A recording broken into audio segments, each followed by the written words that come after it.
my name is Chris from Deus Ex Machina, and I'm with Nicole. And we are Engaged Gamers. And here we are talking about a rather obscure cube management game called Alchemistry by TCA Games.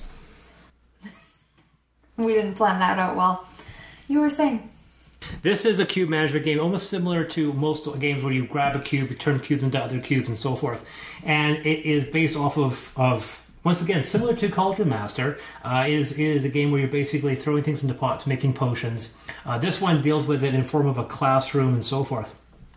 So let's cut to me in the future and explain how the rules, and we'll come back and give us our final thoughts.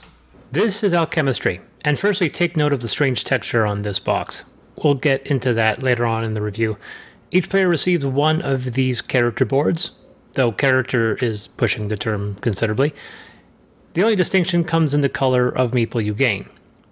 One player receives this Aether card, which denotes the first player, but also can be claimed as an Aether later in the game, which I'll explain later in the game. Shuffle the potion cards and lay them down with one card covering the other, like so. Shuffle each of the gem cards in separate 5 and 7 point stacks. Place them face up on the board. I said face up on the board. Thank you. And yes, the strange texture found on the box can be seen on the cards as well. Place the bonus tracker. Players gain additional points dependent on how many times they were able to utilize either rare ingredients, gold, or salamoniac. And no, I didn't make that last one up. Place the point tracker. There are 3 meeples for each player. Place one at the start of the main board and on each spot on their rare ingredient mastery tracker. No, the game does not come with a bag, though you think it should, but within this one you'll find the clear gems as well as the opaque common ingredients silver, copper, oil, and sulfur. Gems once removed are never returned, but common ingredients are. Place the cubes representing gold and salamoniac near the board. We also have these clear Aether cubes as well, which like gems start in the pouch and are returned to the pouch. Each player turn consists of one primary and one secondary action, which must be played in order.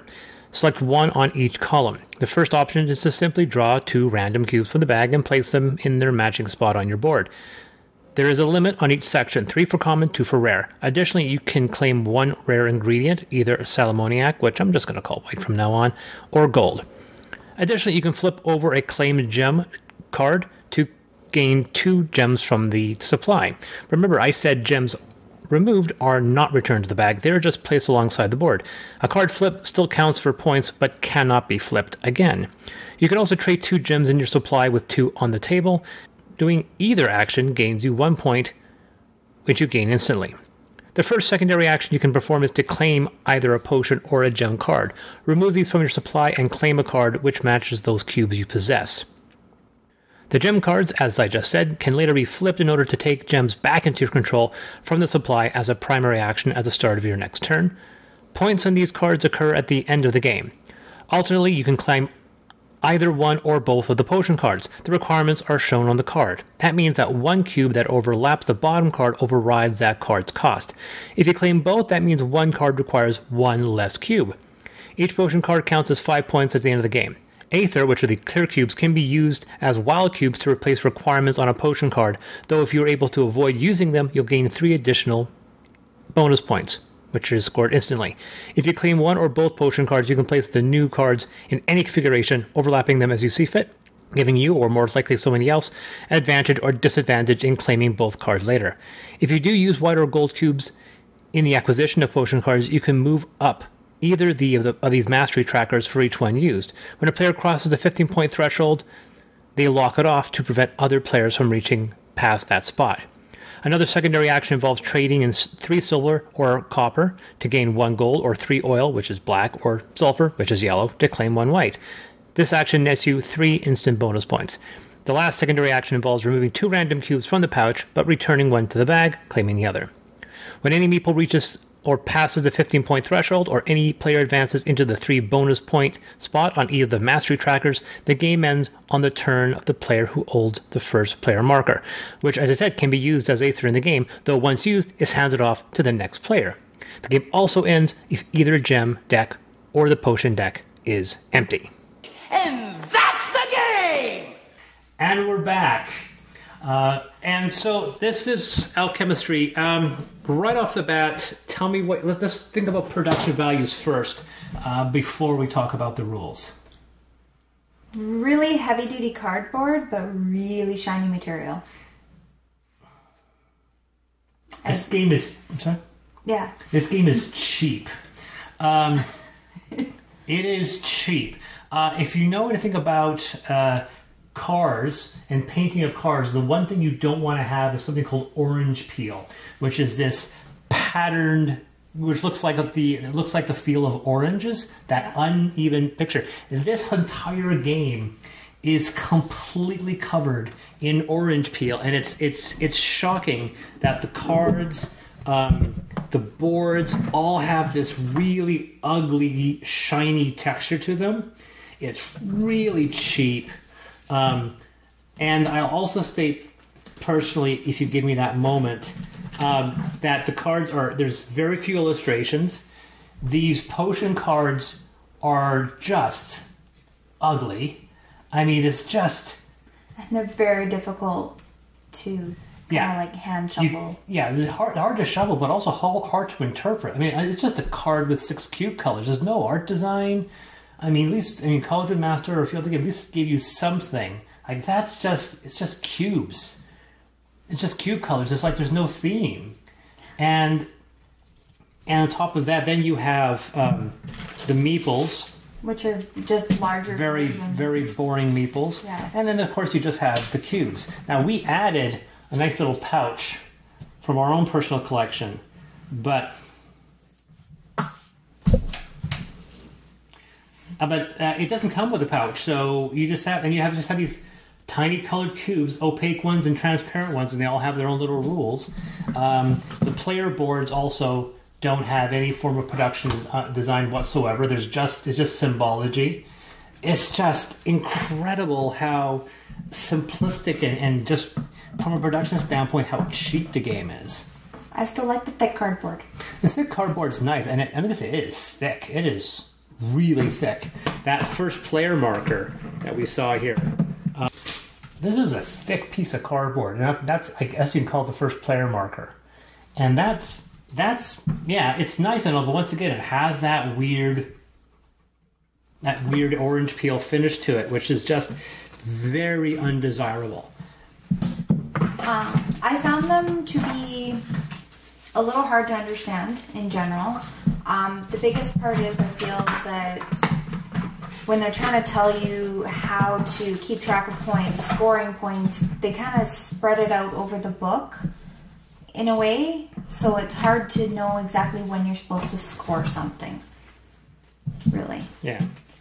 Yeah, scoring points, it's a little unclear. The rules aren't very well laid out. Not only that, but because there's so many different cubes in the game, I actually had to write my own cheat sheets to remember where the cubes go once you've used them. Yeah.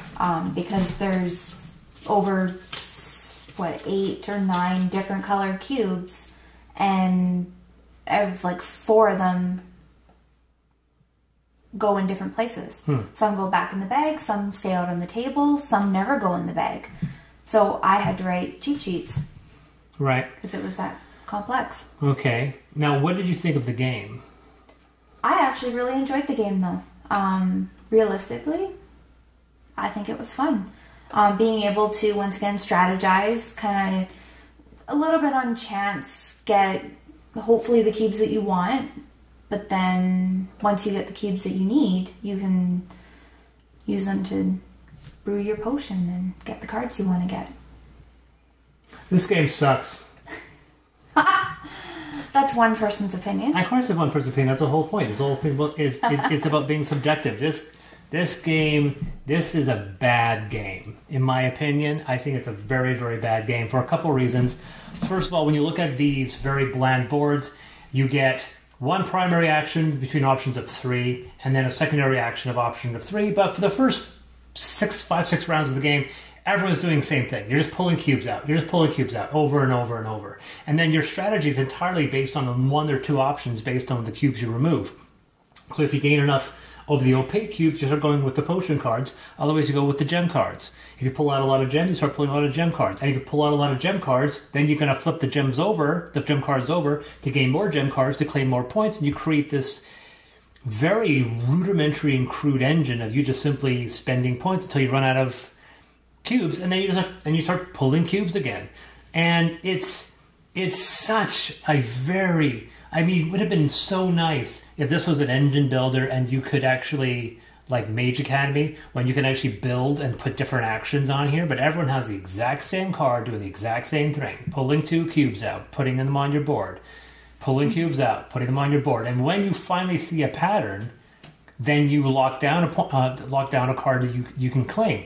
But, unless someone else locks it down first. Yeah, but even in our games we've played, unlike other games, there's not a lot of opportunities for one person to really mess up somebody else. That's true. Like the 3 gem cards, even if you grab one, the next one below is so simplistic because you only have like 4 gem colors and only 3 on the card, so it's relatively easy. So it's a game that takes a long time to ramp up because you're just pulling cubes out, pulling cubes out, pulling cubes out. And then we get to a point where after that, then you start claiming the cards. And it also felt very unusual that the potion cards seemingly are more difficult to acquire, but they don't net you as many points. The gem cards seem to be a much better tactic because you can just keep on getting them. Mm-hmm. But yeah, it's such a bore. I mean, it is. The game is boring. Because it takes you half an hour to play it. And when you look at a game like this and like, why aren't we playing Century Spice Road? Every time I play this game or look at this game, I'm thinking, why am I not playing Century Spice Road? Because you get to build your engine with your deck, with your hand of cards. So you become distinctive and you create that strategy based on those cards. Here, there's no strategy. You just pull cubes out and... Right? And hope for the best. Your strategy is kind of obvious. It's not like, oh, I'm thinking five moves ahead. You can't. You think 1 move ahead, depending on what you pull from the bag. Yeah. So it is very random to me. I can agree on that. That was my rant.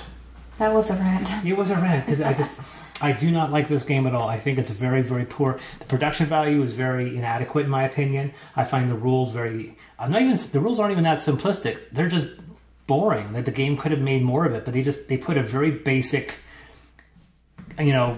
cube engine onto it, and then that's it. They went away with it, and that was it. They thought they had a game. The production value was simplistic. There's only like 2 illustrations. There's the illustration on the 5-point gem card and an illustration on the 7-point gem card, and that's it.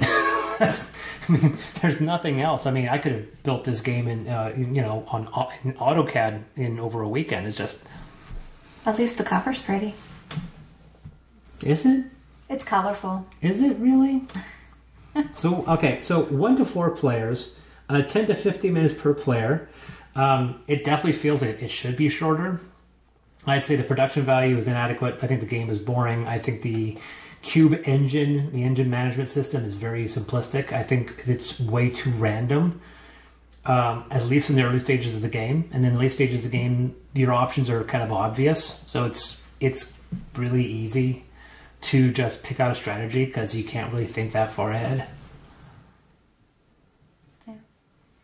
I would say when you compare it to Century Spice Road, yes, this game is boring. But on its own, when you play it every once in a while, I enjoy playing it. Oh, okay. So what would you give it a score between 1 and 10?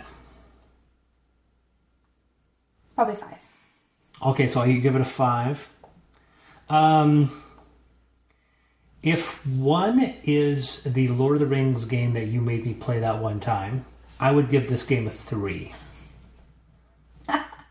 It's not like truly awful. It's not a roll and move. Doesn't have player elimination, so I won't get it down too low. So I'll give it a 3 based on production design and the fact the game is very, very boring. So a 3 out of 10 for me, and that's... What? Nothing. You just see smiling. The Lord of the Rings game, that's a bad game. Yeah, I know. Yeah. All right, so that's 5 out of 10 for you, 3 out of 10 for me. I've been Chris. And Nicole. And I'll see you guys later. How dare you What? bring that game up? The Lord of the Rings game? The funny part is that there's so many of them, so people won't actually know which one you're talking about. Trust me, all you need to do is find the lowest rated Lord of the Rings game on Board Game Geek, and they'll know what I'm talking about. Is it even on Board Game Geek? Oh, it's on there. I think it has a rating of like 3 or 4.